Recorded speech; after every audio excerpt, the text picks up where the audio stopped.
Fire Radio.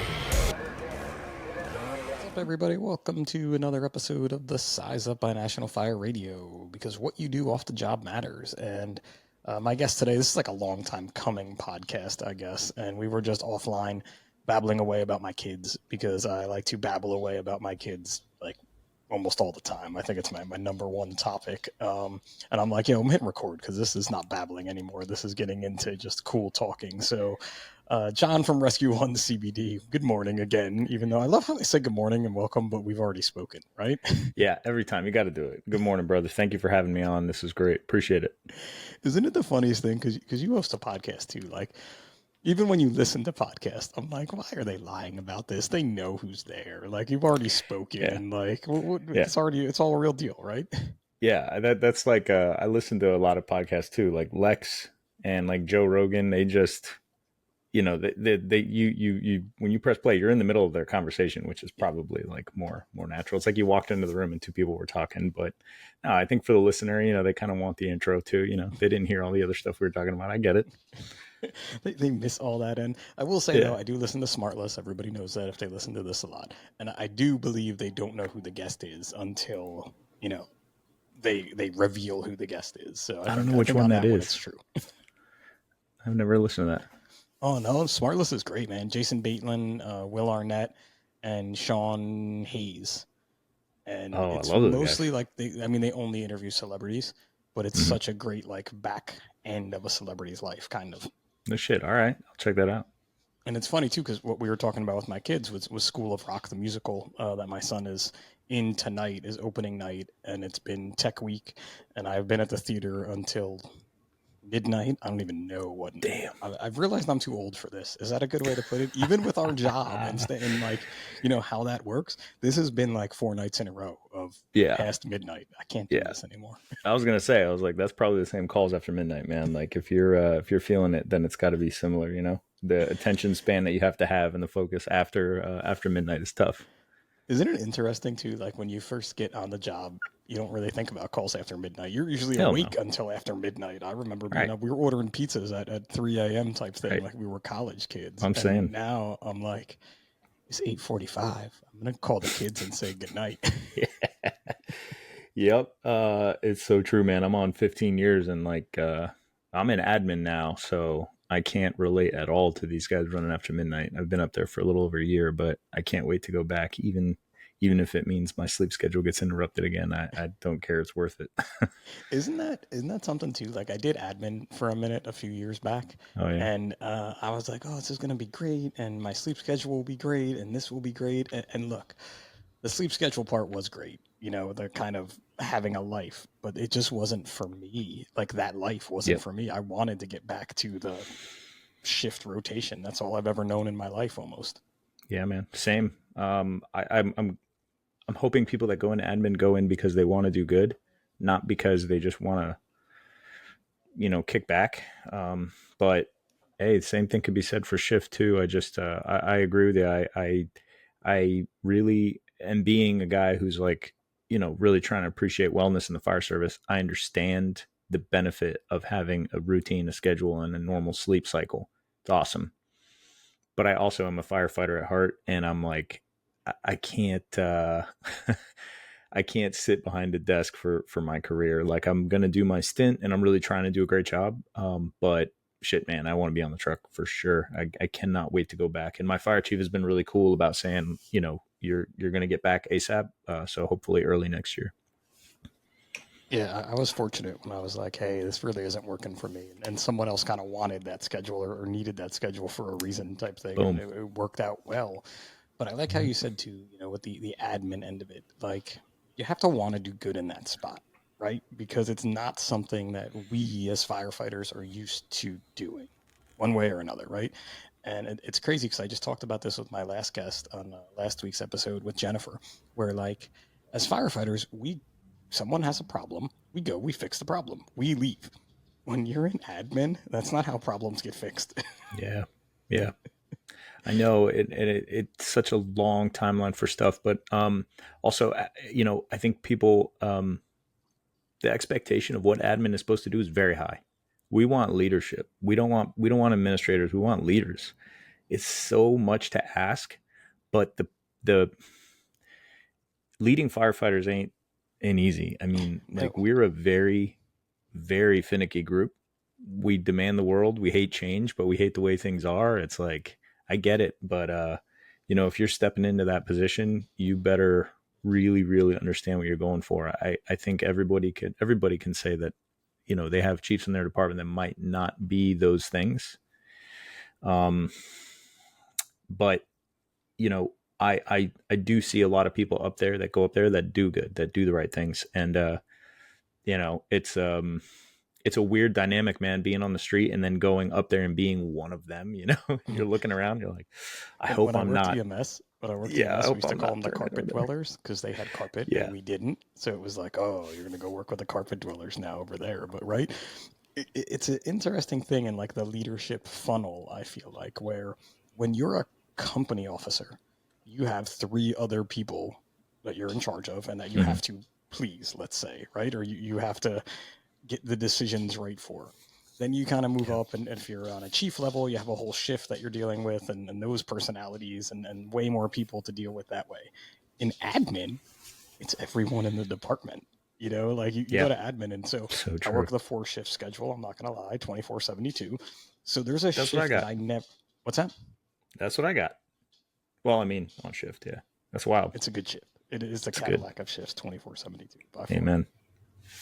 But there's a whole shift that I never see, right? Hmm. Because of the way it goes, unless you do a swap or someone's on a swap.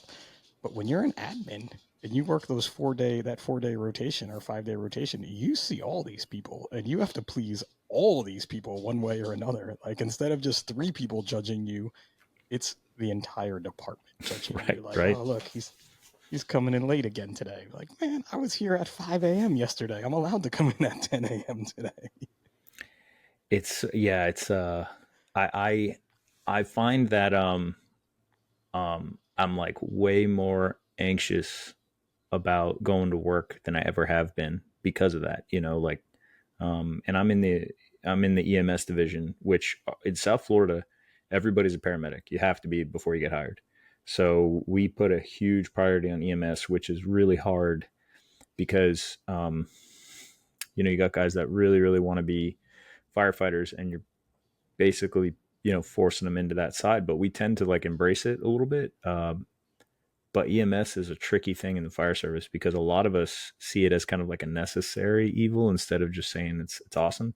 So when it comes to making decisions about training, about equipment, about anything else, I'm already on a touchy subject, and if I get the wrong stuff or like equipment's very contentious, man. You get a bad piece of equipment and people put your name on it. You're like, oh yeah, that's Vote's piece of shit monitor. John got that for us. I'm like, damn, that's forever.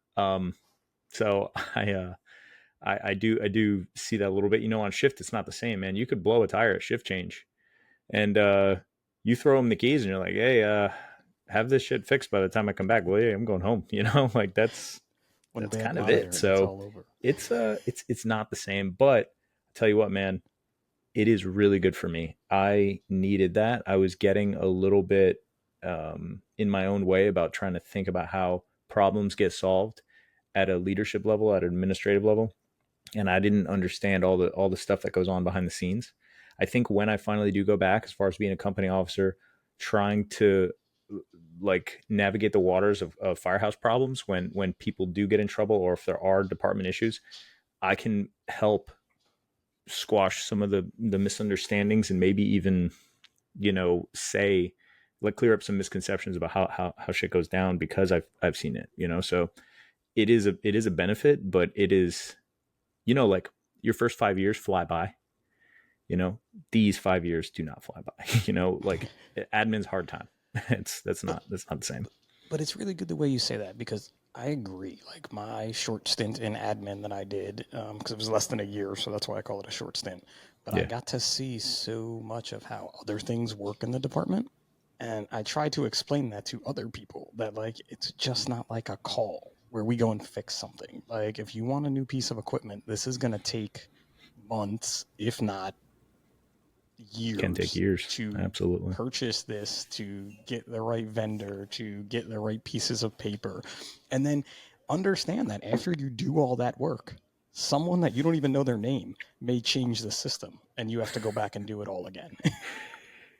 Yeah, yeah, and like just even saying that, I'm sure there's a lot of guys and girls listening, going like, I don't even want to hear about this." Like that to me sounds so outside of my desire for because none of us go to fire academy, medic school, and they think, "Man, I love Microsoft Excel.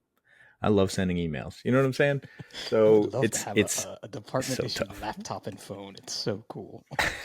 Yeah, every young firefighter wants a department issued laptop and a desk. Yeah, exactly. The car is a win. But Do you get a yeah, take home? Do you have a take home? I do. Yes. The take home is a win. I'm That's not gonna lie about the take home it's a car. big win. Yeah, that is. But the funny thing is like it's an F-150, but I didn't know they made F-150s this small. So when people see it, it's like even that, they're like, "Bro, you skirted me even on this." Like the when people see it, they're like, "That looks like a truck but smaller." It's so It's so tiny. I don't cute. know. It's so cute. It I could is. put it It's in my not like a pocket. full four door. It's like it's looks You like have a like the little Tacoma quarter, the quarter almost. door. It's not even a half door in the Yes. back. It's like a quarter door. Yes. It's really. But I don't even care, man. Like it is and the other thing too, man, is you have to appreciate that the department looks at you and says, "I trust you with this," Sure. because that's a billboard, and they're basically saying you're okay to represent this department even when you leave here. So it's a lot of trust. I we have a really good crew up there right now. I'm really we I couldn't say that a few years ago. The people that worked upstairs, but the crew right now, it's a lot of really young people. I do have fun with them. We're trying to make big, really good changes in the department. So while I'm up there, I'm just giving 100%, just like I would if I was on shift too. I don't want to be that guy. That's like I Yep. just complain the whole time, and I've done my share of complaining about that job. I'm not gonna lie, but I don't want to be the guy that complains the whole time and is like, "Woe is me," and all this stuff. And I'm just gonna do the best I can. You're totally allowed to complain, but I think it's just like being on a rig. If you have a good crew, everything is good, right? And That's it's the it, man. same. People don't even look at it as admin. If they work together as a team, and Yeah, everyone, just like at a fire scene, if something's not being done, somebody picks it up and does it. Like I don't want to hear, "Oh, hey, I don't do the rigs and I only do something else." It's like, no, man, you're here today. Like I can't. yeah, You have more knowledge than I do when it comes to how this works. Even if you don't fix it, at least let the guy know tomorrow who's here that that's going to happen. You know what I mean? Because I'm not going to be here tomorrow. I'm out the door yeah. at 8 a.m. 100%. Yeah, that's like basic stuff. That's not even like specialty stuff. That's just basic. But you think, and we think it's basic, but you know that there's been administrations, and there are currently administrations in places that do not operate that way, Yeah. and it's just like a bad fire crew, where the same thing, like, "Oh, I'm not touching that nozzle. I don't care." Well, I shouldn't say that. Everybody wants to touch the nozzle, but like, I'm not doing that type thing, right? Yes, I know exactly what you mean. Yep. Not my job, man. Not my job. So it's hysterical too because again, this is why I like to just talk, and maybe this is a little Joe Rogan esque, but we really haven't even introduced you and what it is you do in life. So give everybody a little backstory here now that we know you work in admin and you're in Florida. Yeah, I'm not just an admin guy, but I Yes, you John are. You're Vogt. the guy who got hired and went right to admin. I know exactly. I know your type, man. I should have I'm known the that. type. Knowing you for all these years, I'm I the should have been type. like, that's that guy. That's so funny. Yeah, if I put off that vibe, I gotta I don't know, I gotta get more tattoos or something. I gotta change it up. You gotta get a Um mustache, man. If you at I least gotta get a get a mustache, mustache, maybe gotta a get mohawk. tattoos. That's it. Yep. Yeah, mohawk. Fuck yeah. So yeah, John Vogt, 15 years on department in South Florida. That was very clear that I cannot say the name on podcast, so I don't. And I love it there. It's an amazing place to work.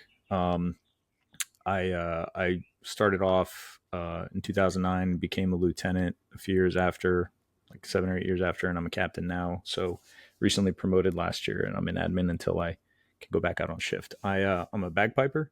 I'm really passionate about that and music. I run the Explorer program / cadet program at the department, and I am the founder and current owner of Rescue One CBD. So that is actually the thing that takes up the most amount of my time, effort, and passion. I super, super proud of everything we've done. We've been in business for coming up on 4 years, and we've sold CBD to thousands of firefighters with zero failed drug tests because we make CBD that's safe for the job. See, I didn't know all those other things. The explorer thing, the cadet Keep it thing, the quiet. bagpiping thing. I think I did know the bagpiping thing. I think I've seen you post about bagpiping before. Yeah, yeah, So you yeah. left one I'm a out busy though. guy. You left one out that I is did. like, I feel like it could be your side business if you want it to be, because this year at FDIC, our booth was in what was known as like Firefighters Row, as was Yeah, the Rescue One CBD booth, and John and his posse were supplying all of the firefighters in Firefighters Row, not with CBD. As far as I was told, there was no CBD or I didn't HTC spike it. or No, LCT in these amazing little Cuban coffee cups. And if you guys know me, I'm a coffee snob, just like I'm a beer snob. I don't deny it. I'll be out there. I'm bougie like that. That was some good coffee, man. appreciate it. Yeah, we that is a cultural thing in South Florida, and I'm sure a lot of other places too. But in South Florida, Cuban coffee around 2 p.m. That's just something the rookie, learns really early on, and they'll make a little bit of Cuban espresso for everybody. It's just espresso in a percolator with whipped sugar. I mean, that's all it is. But it's got to be really, really, really strong, and it's got to have a foam top of sugar on it. So it's like I brought these giant percolators where I could make like for those of you that are listening, I had like I don't know, like 20 cups in it, and I just started passing them around. So I didn't know anybody at FDIC the first time I went, and man, what an awesome crew that goes, and people just really embraced me. And I was worried about bringing the CBD thing at a place like that. I didn't know how it would be received, and it was very well received. So I've always just tried to make time while I'm there and not just stay in my booth to go around and say hi to people. And that's one way to do it. So I appreciate it, man. It worked. I do It not was not have just a. 2 o'clock, folks. This was like Oh, it 9 was all day. Yeah, a.m., I did 11:30 to. And again, I'm a coffee dude. Like caffeine doesn't, like the caffeine and the it. coffee doesn't really do anything for me. It's just something I need to drink Yeah, the coffee. You know what I mean? Like, oh no, you froze. There you go. You're back. I need to drink the coffee yeah. though, I type was like, we thing. froze for a second. And it's like, I need some coffee. And here's this guy with his little cups and his posse running up and down. And I think it's interesting too, because it kind of brought your firehouse culture, your South Florida culture to all of us. And in that row, there were some other folks from Florida there, but you had people from New York, New Jersey, Philly, Iowa, Ohio, Chicago, California, and you're just like Colorado. You're just running up and down, giving everyone coffee samples, which is a Yep, great way to meet people too and influence people it and make is. friends. It is also a total sales tactic. I get you all jacked up on coffee, and then I can bring you down with CBD. It was a secret sales tactic. That's what I was doing. Bastard. See, like I must have missed the free CBD samples that you were handing out there then at that point. Yeah, But that's it. I also was not in the booth as much as I should have been either. So I guess that's why I missed Yeah, that one. But on the CBD end, because I could talk about coffee all day, but we can talk about this because I think I met you at FDIC your first year hmm there. And I kind of remember you showing me like your drug test of like, look, it's zero on a drug test. And I'm like, yeah, anybody could show me a piece of paper that says zero on a drug test, man. that's it. But Yep. that landscape, I think more interesting is just a landscape of CBD, THC, all of this has changed in the world, not just in the fire service. But can you give us some kind of history, backstory on all this? Because you're way more educated than I am on it. It's a long road, but the short version is hemp and marijuana used to be considered the same plant up until 2018. There was a law that passed called the Farm Bill where they delineated um, hemp as a specific type of plant, and that's cannabis sativa with less than 0.3% THC in it. So any cannabis sativa plant that has less than 0.3% THC in it is no longer considered marijuana. It's considered hemp. So anybody that grows that stuff, you can grow it in all 50 states now. Well, in that bill, it says anything you extract from that plant is considered hemp and not marijuana. The biggest component in there is CBD. So after 2018, that's why all of it started popping up everywhere, because before 18, it was illegal. After 18, it's legal in all 50 states. So that is kind of what spawned it. But around 2019, I had in 2019 I had really gnarly foot surgery. 2018, sorry, same year. I had really gnarly foot surgery, and I was looking for stuff to help me sleep, and I just went down this crazy rabbit hole, and I saw that there was nothing for firefighters. So that's where we kind of it timed out well that it ended up being legal the same year I got my foot surgery. It was like fate, but um, there was nothing that was made with that, guarantee of 0.000% THC down to that number specifically. And so that's what we do. When it comes to THC and versus CBD, the science behind it is basically just CBD is a really potent anti-inflammatory, and it also helps with sleep and mood. Um, to go into why that is, I mean, it's kind of technical, but it's We don't very have to get different too from technical. THC. Let's not get too technical. Yeah, Let's keep it on the I was base like, level. I know you know I the find science. myself Let's not go that far. for exactly, man. So, but the big difference is that you can take it and it doesn't make you high. THC makes you high, and THC makes you fail a drug test. CBD by itself doesn't cause a failed drug test. It's not the same metabolites that THC has. So, um, that's the backstory of why it popped up and why we got started. But the delineation that everyone needs to understand is that it's not from weed. It is, everybody thinks that CBD, like they see a CBD shop and it's like it's a head shop, it's like a weed shop or a pipe shop or something like that. They do happen to sell a lot of CBD at dispensaries and at weed shops because they have properties that offset each other in a good way.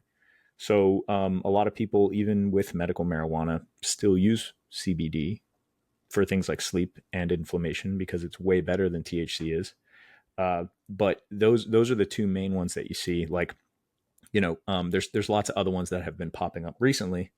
Like people hear about Delta 8 and HHC, and there's going to be Delta 10, and then those are all synthetic. They kind of get created in a lab, but they're from hemp as well. It's so interesting how this has grown. This business has grown, especially here in New Jersey, where now everything is legal for the, Mm-hmm. or there's laws that allow you to sell THC and marijuana. And again, I'll probably get all my terms wrong, but it was interesting. Side note: when I met you and we talked the first time, I was like, but my wife has been kind of using CBD because she is looking to get her knee replaced eventually, and it's just pain, no sleep. And you're like, well, here, take this home, give it to your wife, and see what she thinks.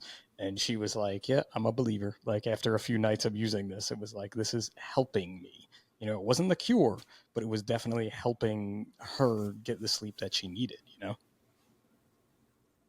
Yeah, that's the thing I think you said that's most important. It's not a cure. I was worried that, doing this, and a lot of us, I get it. We look for shortcuts for stuff with wellness, with fitness, with diet. I mean, everybody wants the fastest route. So when they hear, hey, this will fix your sleep, I'm like, the reason we have bad sleep is really important to understand. We have a jacked up circadian rhythm. So don't make this the only thing you do. You still have to take care of yourself when you go home. You have to eat well. You have to work out consistently. You have to, practice good mental health stuff with everything that goes along with that. This is to correct some of the hormones that get screwed up with your circadian rhythm.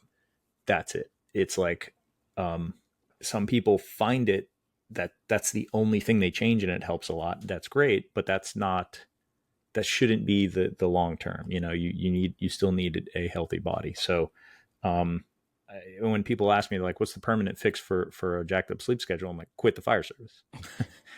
Retire.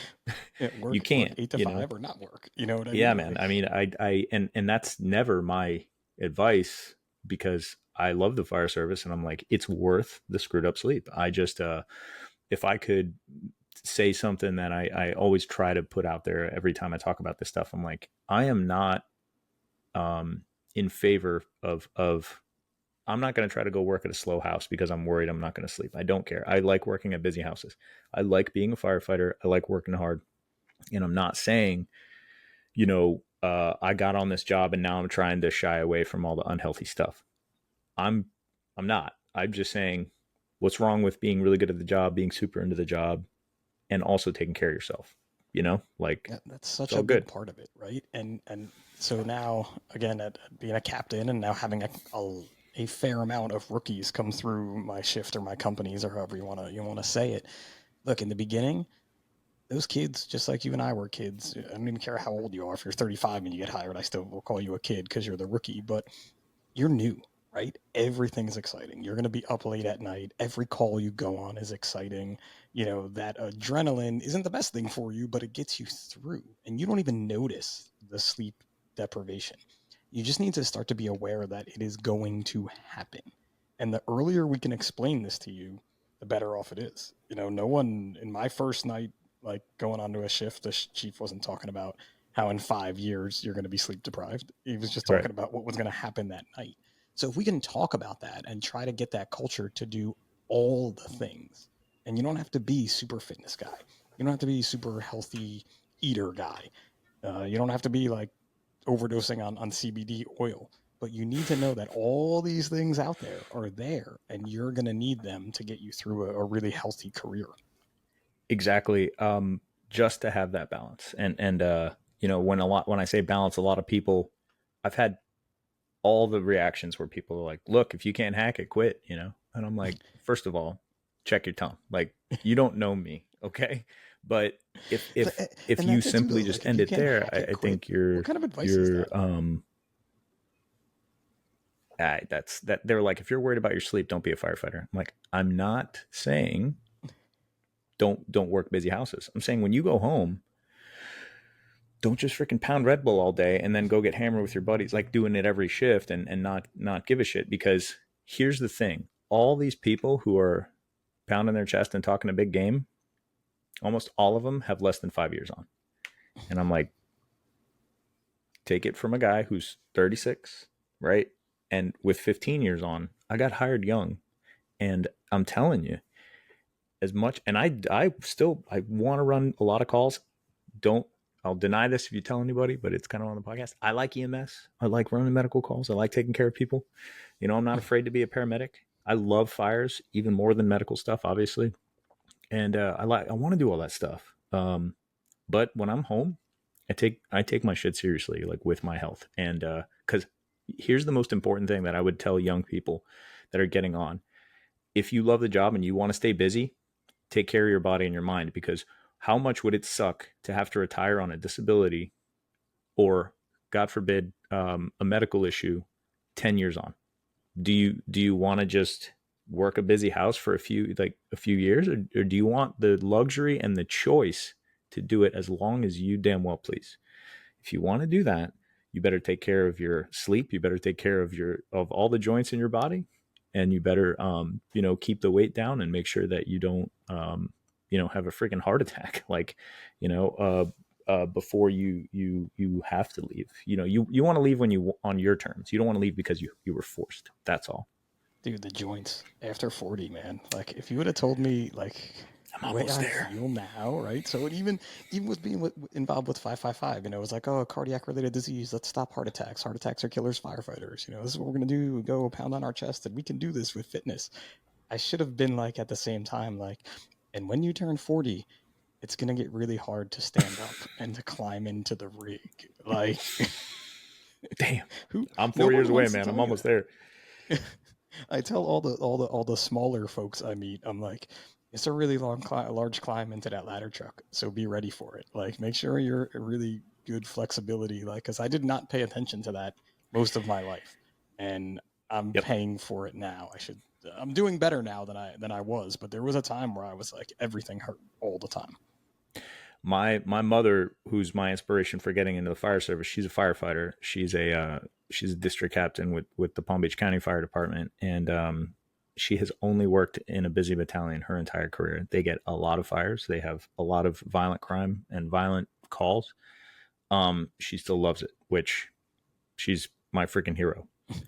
One of the things that she has told me, she was like, what the big problem for her was, and it actually caused her to get injured, was stepping out of the truck. Yeah, And there's my another mom's one. in great shape. But 20 years of, 20 plus years of doing it, and doing it 20 times a day. Her firehouse, their trucks would get 20 or more a day, which is a lot. Not anymore now that she's a district captain, but they would, dude, stepping down out of the trucks. It's all that little stuff where we take it for granted. And I relate this to things like sleep. We take it for granted where we're like, you have that idea of invincibility when you read and hear and see about other people that have issues and that get hurt and like whatever else. You're like, yeah, but that's not me. I've never had that problem. It's like a subconscious thing. Maybe it's your ego protecting you or whatever. But I think if you, exactly like you said, if you tell people, hey, just be aware of this so that you prevent it. I would love for you to never have any of these issues. So think about it now so that you can you can head it off before it becomes a problem. So I second and third and fourth that advice, brother. I think we should tell people like way early on, and not just the 40 thing, but even when you're like, hey, you're 20 something now, you're going to be 30 something before you know it. Do you want to wait until there's an issue, or do you want to be in good habits at this point in your career? Start it early, man. It's cool being a tough badass fireman, and it's also cool meditating. Like there's And that's it. To be a tough, badass fireman, firefighter, whatever you want, whatever word you want to use there, you have I to use them do all these interchangeably, things. honestly. You have to do all these things, right?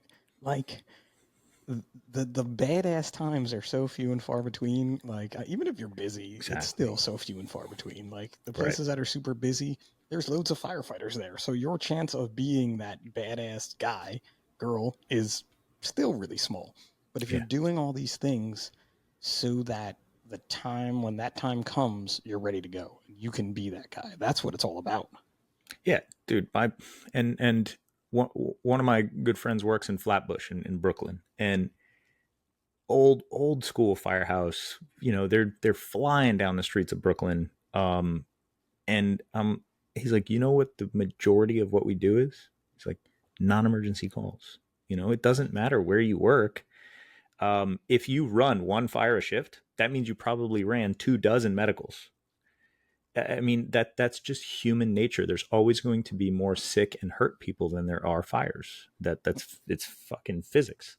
I curse a lot. Sorry, man. That's But it's a New Jersey podcast. It's okay, all but right, that's we're right, good right? then. It's the same thing. And even people are like, oh, we only run fires, and I'm like, Right. we don't run EMS, and I'm like, yeah, so how many activated fire alarms do you run on? Like what Yes. I run on my ladder truck? Elevator calls. We're Hmm. in getting in and out of elevators every day, getting Yeah. people stuck out of elevators all the time. That's what we do. Yeah, and actually, that brings up a good point. Like when you talk about telling people early on, there's nothing wrong with telling people early on that it's not all it's not all hero shit. And Yep. the cool part about our job is, and this sounds cheesy, but every time we go on a call, we are technically solving some kind of problem, even if it's resetting a fire alarm, because um, that's what we're supposed to do. So don't get me wrong, that shit gets old. If you do it all the time and you don't have any real emergencies in between, but you just got to remind people early on and be like, that's what you signed up for. If you came on this job and you think you're never going to have to, run a lift assist, a flooding call, or getting ducklings out of a drain. We do that a lot, like the ducklings out of a The drain thing ducklings. in Yeah, we don't have Florida. many ducklings in my city, so Yeah, we missed we that have one. we get ducklings out of a drain, like popping up the storm drains all the time. Um, but dude, that's the background noise that the public expects. So just take that with the other stuff, and then you sprinkle in a serious call every once in a while. I mean, that's just how it is, and this way people don't get that like um that let down a little bit. It's Yeah, but if people it's think that every day it's is Chicago fire, it's a problem. it's giving them that truth that like, look, man, when we took Yeah, those folks out of the elevator, look at their faces, look how yeah, happy they were. Wouldn't you be happy if you were in a hot ass elevator in the summer here in New Jersey, and we just managed to yeah. open this door with our little key? They don't know that we just stuck a key in, turned it, and pushed some buttons, but Exactly. they're so happy. You made their day. You're their Hmm. hero for those 2 seconds or whatever you want to say. I know it's not exciting, and trust me, I don't want to be here doing this right now either. I'd rather be doing the hero stuff just like you. But we have to take this as our win because that's our job. It's to help. Yep. The And pay same your as the dues. ducklings, all that kind of thing. Yeah, and pay your dues. That's how I see it. I'm like, you got to earn a good call. You got to get a lot of, kind of routine calls to get there. It's not like, you have shifts where you run 2 fires in a day. You do. Or like my buddy, he'll have sometimes 3 in a day, which is crazy to me. But it's that's not every day, right? So it's just an average of stuff. But that expectation, I think, puts a positive light. And too, man, that I noticed that I learned as an officer is your crew kind of settles into the I guess the tone that you set.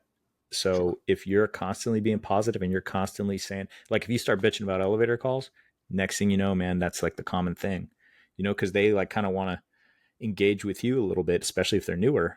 And you'd be like, yeah, that fucking another elevator call, man. We're in the electric ghetto. Like that's like the electronic ghetto or whatever my buddy says in The Manhattan. newer the elevator, the more they break, I feel like, is what we're It's dealing with now. yeah, it's Like, kind of funny, man. Yeah, bring back those hand crank ones. like, I just want to spin the wheel. I'm not even kidding you. We had one. We've had this a couple times, but I had it not too long ago.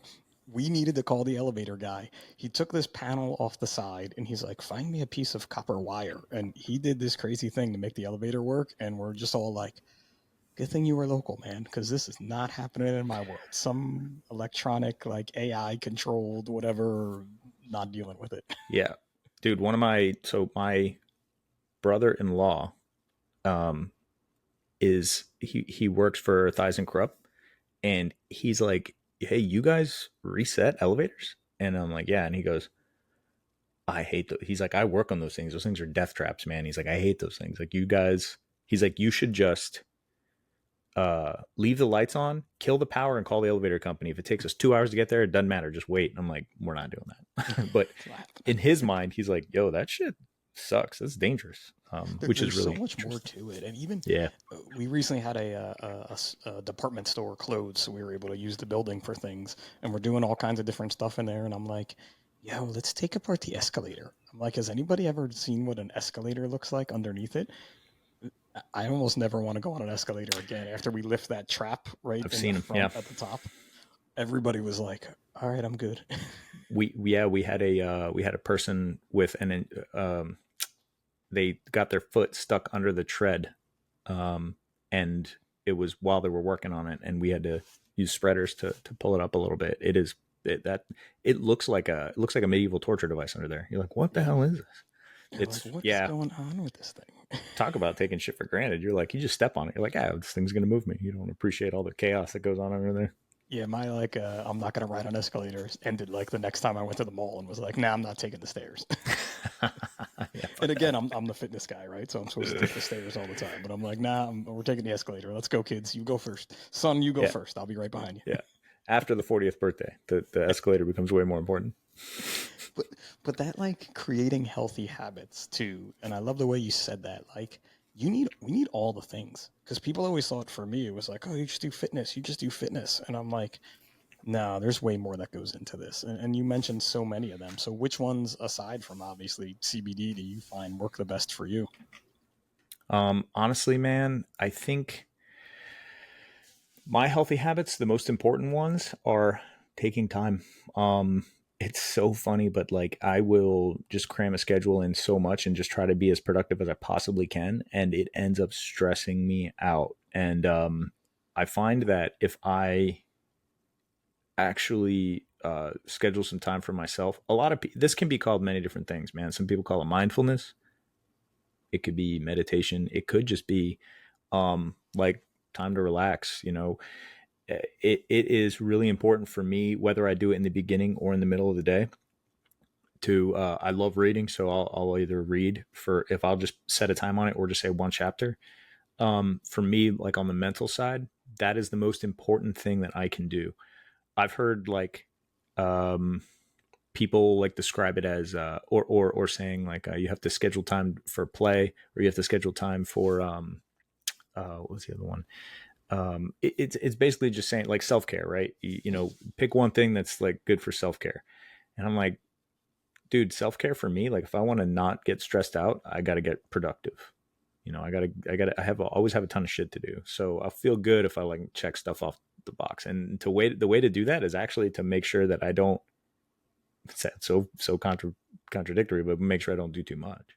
Otherwise, I just get freaking paralyzed by shit and I won't do anything. But then on the physical side, honestly, man, being in admin, I actually schedule time to just go down to the gym. You know, my boss is super cool about working out whenever I want during the day. He's like, go take your hour whenever you want to get down there. You know, it's right downstairs. So, and it's a really great gym. So, and when I'm there, I try to either listen to a podcast I really like, or I just try to listen to music. And, you know, as much as it is about progress in the gym, it's also about just shutting off, man. And it feels so good to just for an hour, just, you know, disconnect like that. So the common theme here is kind of just disconnecting from shit, you know, and and then taking time off whenever you can. You know, I mean, I think we love work, but it I always tell my new guys, I'm like, if you can get in the habit of just scheduling a 2 week vacation for yourself every year, and if you can, try not to make it a booze fest. I love having a drink when I'm on vacation, you know, but if you take 2 weeks off and you, even if, especially if it's like a staycation, take 2 weeks, sleep normal, eat good, you know, and you will see how much better your time and your patience at the firehouse gets, and with people, and things kind of roll off your back a little bit more because you're. I honestly think that the sleep schedule does change our brain. I don't think I know changes your brain chemistry. It makes you a little bit more irritable. So those are like my tops right there. Yeah.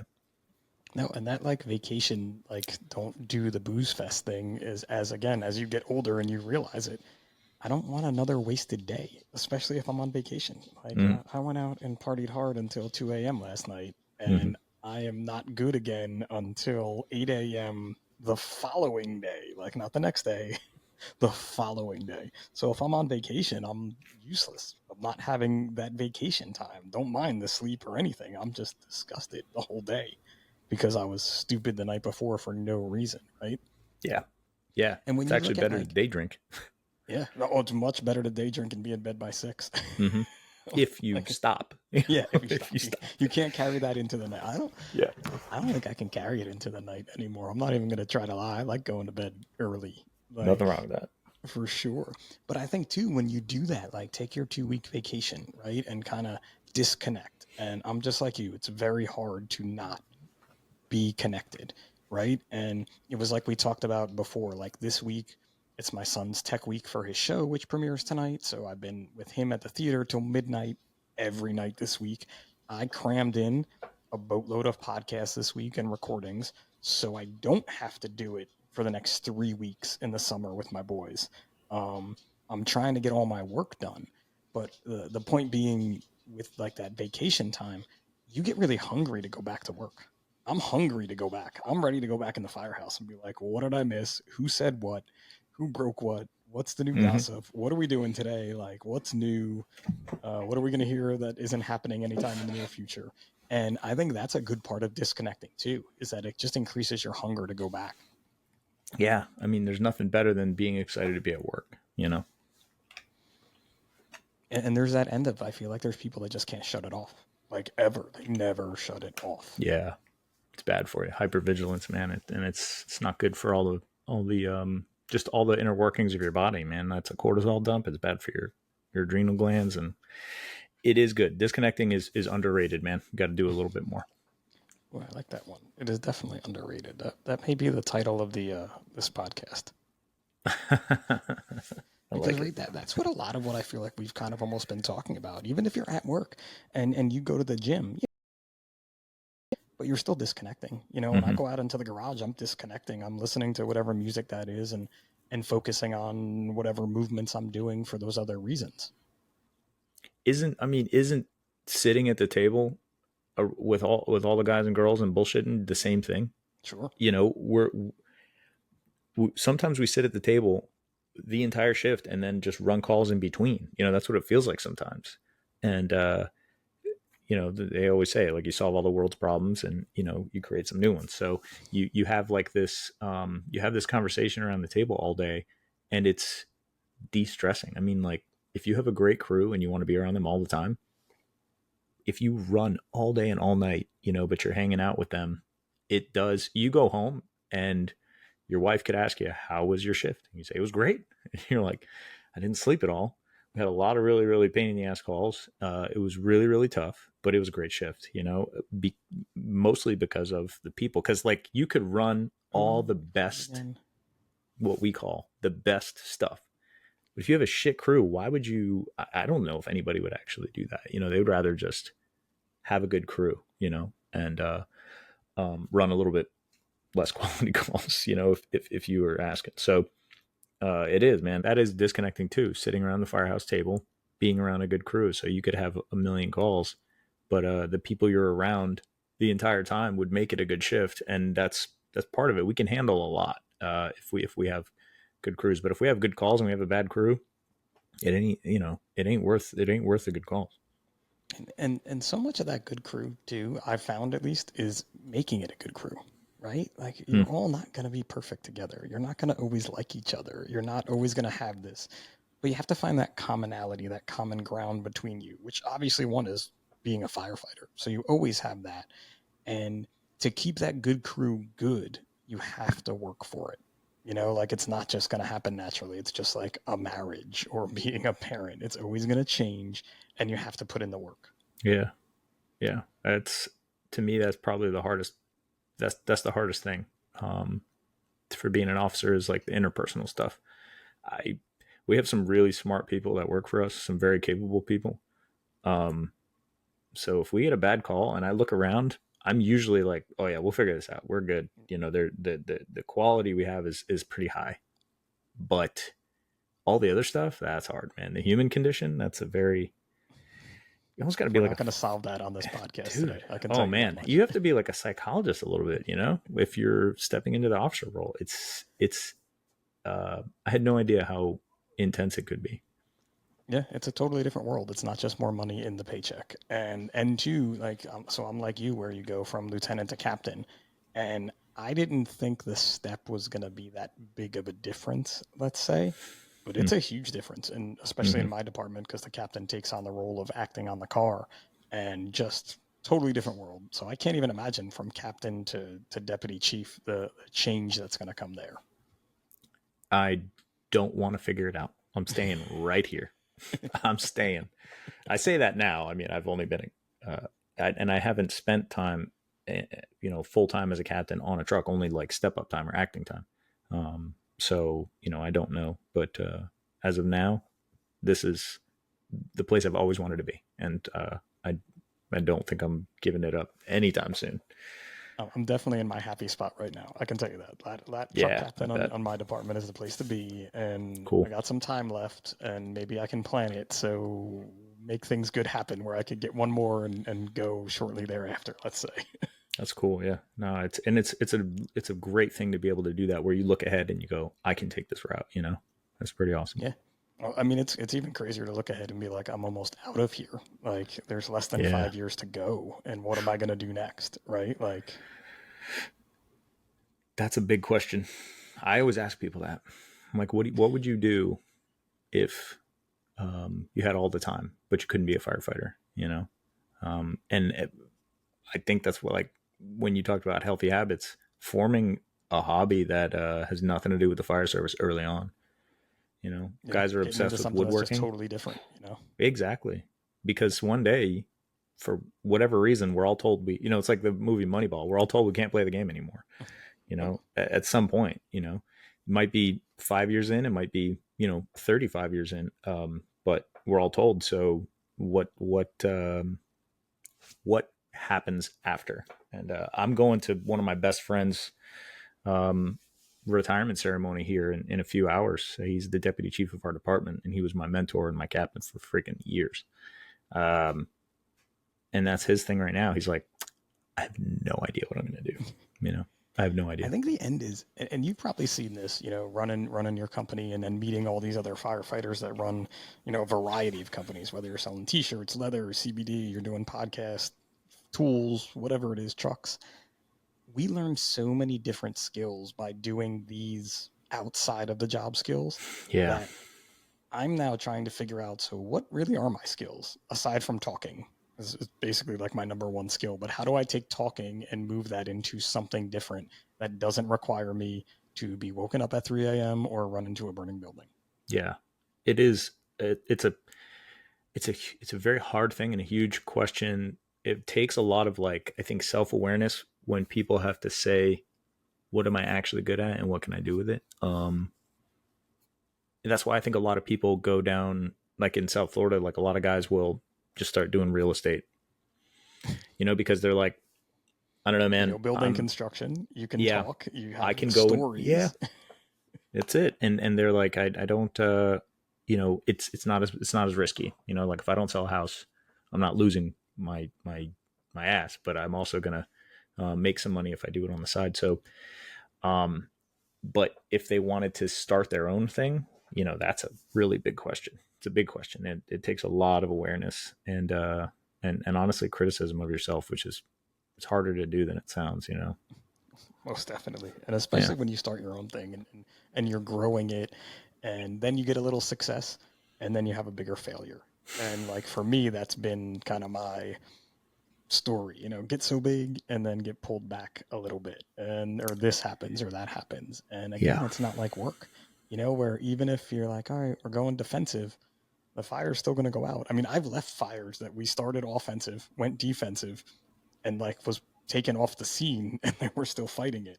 I didn't feel as bad as I did when I've had some business losses, I guess, isn't it? Because I Um, knew that fire was going to yeah. go out or I would be back there. I've been there, man. It is, um, it's hard to overstate this. It can't be overstated. It is not for the faint of heart. It is, being in business for yourself is ugly. It's really ugly. It's, So you much get to some, it. you go through some changes.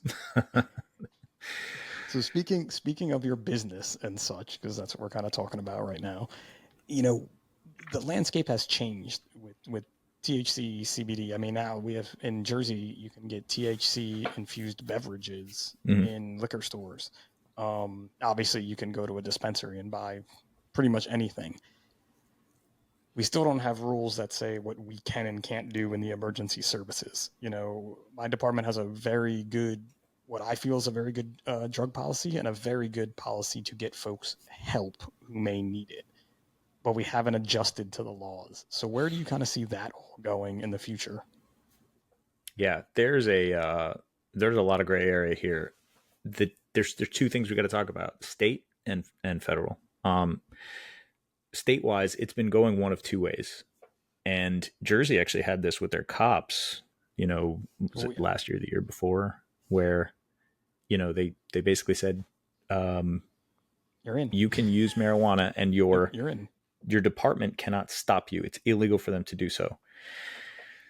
There was a few states that did that, so that's one option, is where it might be federally illegal, so departments are going to try to stop it. But the state, it was actually the attorney general for the state of New Jersey stepped in and said, you cannot stop this group of people from doing something that everyone else can do. That's called discrimination. That's why the FDNY is allowed to use marijuana right now, and that's why the Chicago Fire Department is allowed to use marijuana right now. Those are two of our biggest departments, and they're allowed to use marijuana, solely because of the fact that uh, they kicked up some dirt and or kick up some dust, I should say. I don't want to say they got dirt on people. They kicked up some dust. They made some noise, and they proved that it was discrimination. And I was at a Supreme Court level, so that's how I see one way. The other way is that it becomes federally legal, which is obviously a much more of It's a more of a harder. It's more consequential, harder to do, let's say. more harder to do. Yes. But also with that, it makes it, it's funny, but it actually makes it more complicated for us, because if it becomes federally legal, each individual state can choose whether they want to make it legal after that or not. And even if there have been several states that cut out firefighters from being able to use it, um, there's a lot of departments in Colorado that have taken the extra step to say you cannot use marijuana in their union contract. Yeah. If it becomes legal federally, the state itself can make a law that says, I know everybody else can do this.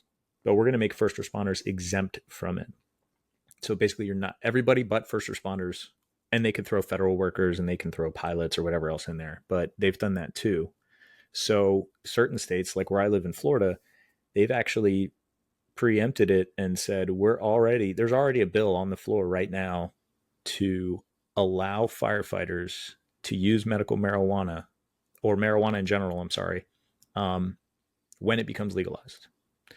So like it's basically an anti marijuana Yeah, bill. we're preparing for this new rule to allow that Yes, may happen. Yeah, that's kind of exactly. forethought, which I didn't think most politicians had. So I it's don't interesting. I don't know who chaired that bill. Um, I don't know if like the state the union was involved or something, but they had seen it happen a few times. So that's the thing. The what landscape we're in right now with the descheduling or rescheduling, I should say. They made cannabis from Schedule 1, which is the same as heroin, down to Schedule 3, which is the same as steroids. You can't go into like a Walmart and buy steroids off a shelf, but you can get a prescription if it's a medication. In the same way, that's what they consider cannabis, or they're about to, I should say. It's already been done, but the writing isn't on the paper yet.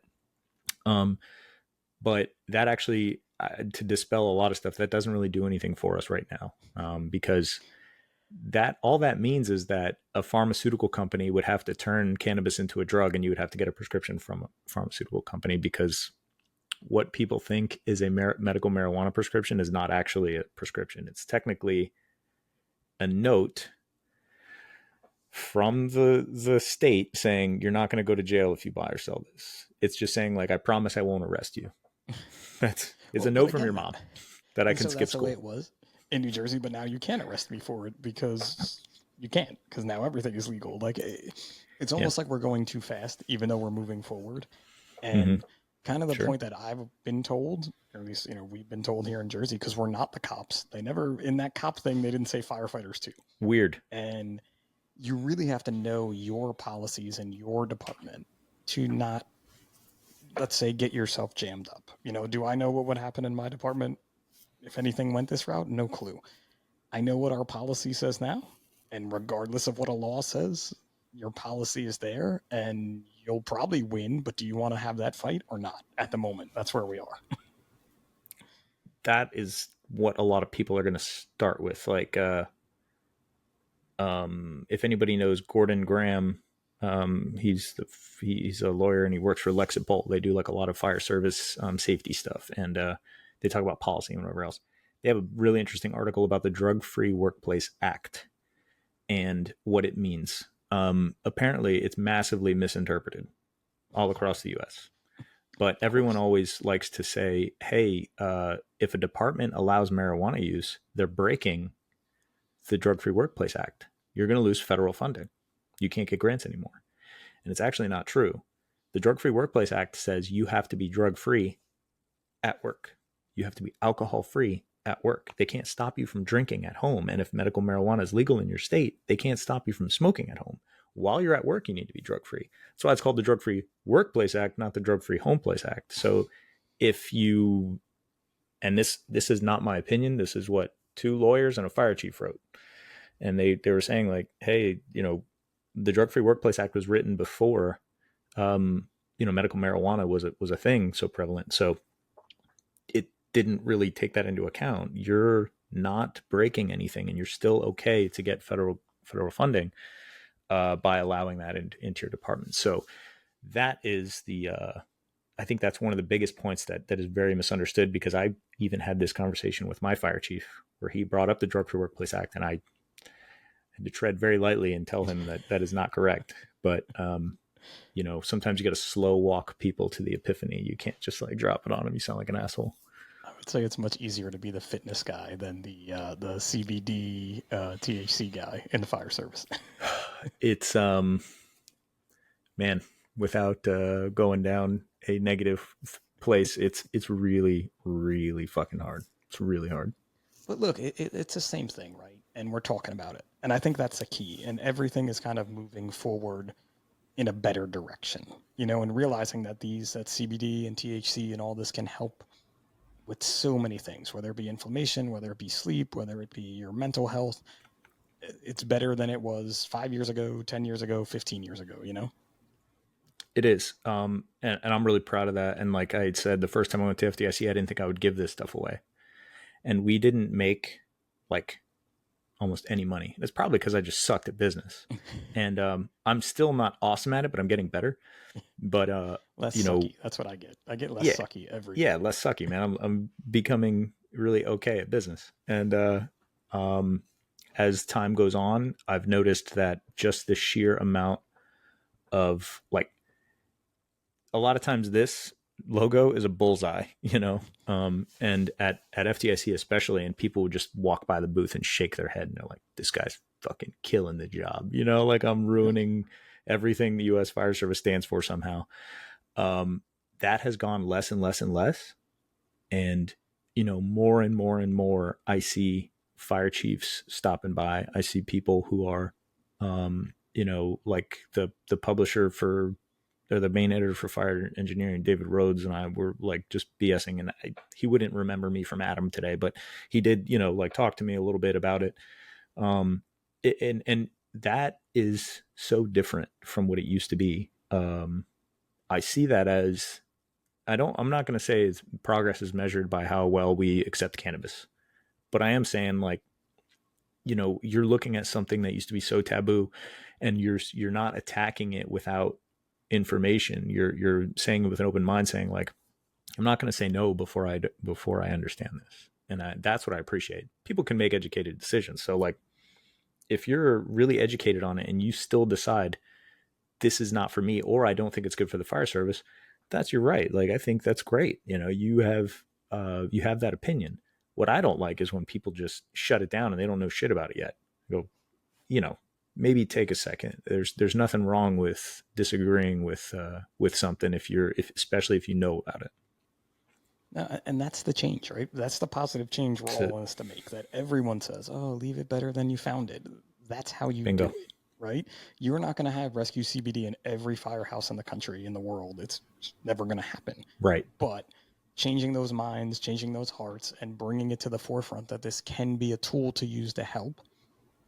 That's it, man. That's the win, and that's the gold. Yeah, because it's not just CBD. That's anything. That was like when we first got SCBAs, I'm sure. Yep.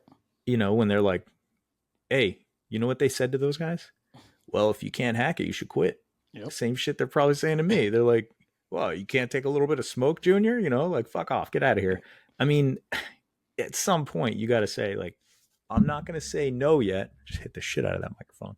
I'm not going to say no yet, but maybe let's learn about it a little bit. Yep. So I hope that's a really good signal. I think it's a really good signal for the fire service where people are saying, you know, this is very, very different and basically against, maybe not against, but it was taboo for a long time. But you know, let's just be open minded before we shut it down, and then you can shut it down after. That's fine, but at least be open minded about it because that's how you get um, positive change. You know, It's just being open to it, wanting it. And again, if it doesn't work for you, I love the fact that you just said, if this doesn't work for you, hey, that's cool, man. Ease on down the road. Here's some Cuban coffee. You know, go see the folks selling the leather straps next to me type and thing. it's not spiked. Promise, I swear, I swear it's not spiked. I passed my drug dude. test. After there were so many people asking, I wanted to get little stickers made for like the percolator and for like all the coffee cups and even people's Yetis and stuff. And it says like, there's totally CBD in this, you know, like, so people just walking around. I was going to be really funny and said like, there's weed in here, but then I'd be like, that's not funny, you know, like, That could be uh, rough. That could be taken the yeah, wrong way, yeah, right? yeah, Listen, exactly. man, I happen to know a coffee company in the fire service, so maybe you guys should do a little something together, and then you're in. Like, Yeah. We may have talked about it before, but yeah, it's really tricky with beverages. Like technically it's illegal. oh, Nobody geez, don't polices even it, tell me but that because there's like yeah. 18 of them in my fridge right now because my wife is totally digging it. So there's going to be some editing going on here, folks. So I don't know if we even talked about it before. There's some storms rolling through South Florida because it's the summer and that's what they do. So John keeps freezing. This has been a great episode, though, buddy. Where can everybody find you? Let's get to that real quick before you freeze again. Instagram is the most responsive place. So we're a small team, but one of us, oftentimes me, will respond on Instagram if you just DM us. Rescue underscore one underscore CBD.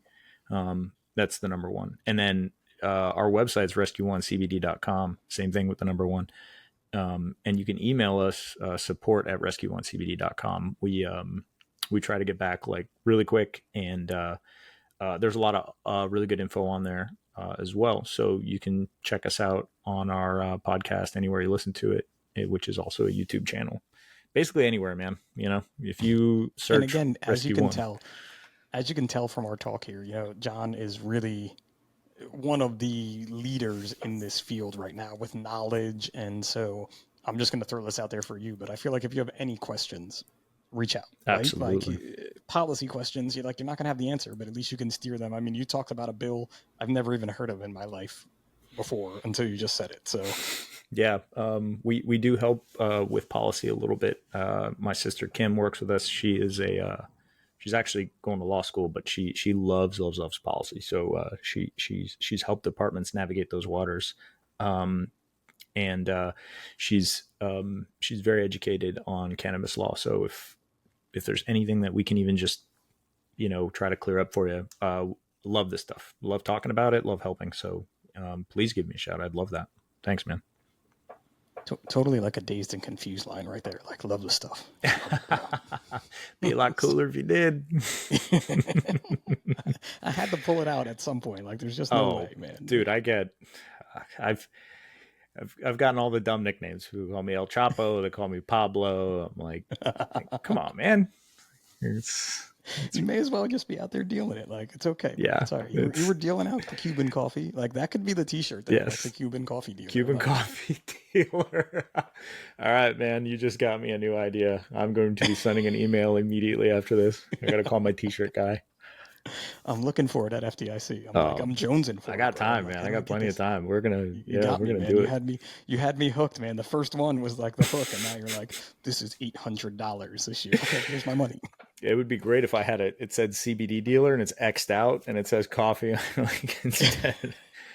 Again, I can't put weed dealer on there. That's going to send the wrong. Yeah, don't put weed dealer. Yeah. I don't think David Rhodes would approve of that too much. Nope, probably not. Probably not. No, I wouldn't. I'm trying to present there. You may not get a second conversation. Yeah, exactly. I don't want to shoot my odds in the foot. Oh, dude, I love Fireman Podcast. All right, let's hit the size up 10 before lightning takes you out for real this time. For real. We can't do it. So, all right, easy questions here. Beach or mountain? Mountain. Nice. Night out or night in? Ooh, depends, man. I am a night out guy, though. Night out. Yeah, I was going to say day drinking.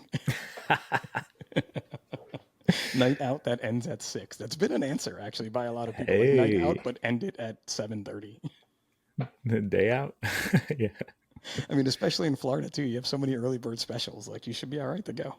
Exactly. Bingo. Yep. Give me a movie everybody has to see. The first thing that came in my head was Tombstone, but what I really want to say is MacGruber. If you haven't, just trust me, that's a good Firehouse movie. MacGruber. Oh yeah, it's one of the. I kind of remember it, but I don't think I've ever watched it. It's one of the dumbest, and in my opinion, funniest movies ever made. It's incredible. Could be a good Firehouse movie for sure. Then cross out Tombstone. Do better with my boys, so I'll have to. Firehouse for sure. Yep. All right, good deal. Cross country road trip. Who is your celebrity co-pilot? They could be living or dead. Theo Vaughn. Really? Yeah, that guy would make. I've driven cross country, and some of it is boring as hell, especially coming from Florida. So I feel like driving through the plains, that guy would make some commentary that would keep me pretty entertained. Keep you rolling, not just the coffee. Yep. Do you make your bed every day? Yes. Nice. How about a book everyone needs to read?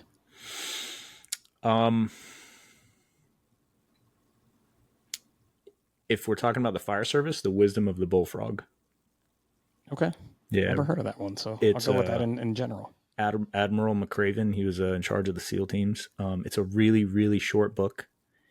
Very few books like change me. That book changed my entire outlook on how I go to work and your outlook on work. It's like the negative stuff, especially. Really, really, really good. It might not be that way for everybody, but for me, for sure. It's incredible. Yeah, it's always worth checking out. Mm-hmm. Which one are you taking, highways or back roads? I'm a Floridian, so I'm going to say highways because we use 95 for friggin' everything. Highways. Everywhere you need to go. And there's always traffic on all 18 lanes of it. Yep. How about a bucket list place to visit? New Zealand. Nice. New Zealand, yeah. Definitely nice. I thought you were going to say Colombia, but that would be a little too on the nose, right? Like... That's too on the nose, yeah, no. Yeah. Plus, it's all in Mexico now, so. True, there is that end of it, too. How did I forget? All right, 2 more questions. For you, is it football or football? Football. All the way. Yeah. It's so funny because some people are like, oh, but usually the football answer is like a second. Like football, I don't even care. That's it, done. Yeah, yep, exactly. All right, last one. The best piece of advice you could give to your younger self? Oh, man. I don't know. I've gone wrong so many times. It's hard to pick which one, but actually that is probably the most important thing is I need to give myself and to be more confident and trust in my gut. I've undersold my ability to myself a lot of times. And if I could, I would say like, you're going to be all right. Not because somebody else is going to help you, but because you're going to do it yourself. And don't hesitate because of your lack of confidence. Like you need to understand that you have more ability than you think. I've had to have that conversation with myself a couple times. I still have that conversation with myself a lot, and I have it with my boys as well. Like we were talking about before with them performing. I'm like, bro, you guys get up there and you do it. I was like, you can do anything once you do these performances. Never think you can't. They're going to see that with music a lot. I learned that with music. It's a huge, valuable skill. Well, John, this has been awesome, minus the South Florida storms. I definitely want to do it again because this has been a really good time. And I feel like we've been trying to build up to this for, I would say, a year now. Because I think last year at FDIC, I'm like, bro, you got to come on the show. Yep. And then a year went by, and now 6 months has gone by or whatever. I know, and it's so easy too. So let's please do this again. That was a lot of fun, and I love the size of questions too. It's cool. Appreciate it, man. Nice, man. Well, listen, brother, you be safe. I want to thank everybody for listening and tuning in again. For the Size Up by National Fire Radio, this is Pip, and remember, what you do off the job does matter.